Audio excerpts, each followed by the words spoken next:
Okay, this is my first attempt ever at doing something with resin. So I got a pressure pot and I got my resins.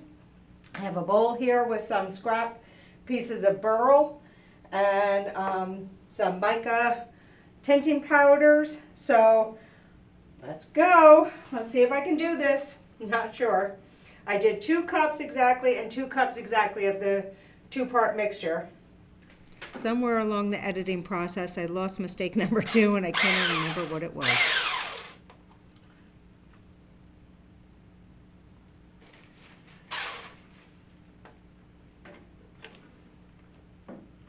I am not very good at this. Ay, ay, ay.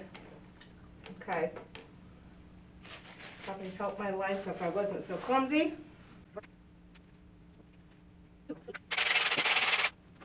now I see why people put the tape on it first and then pour in.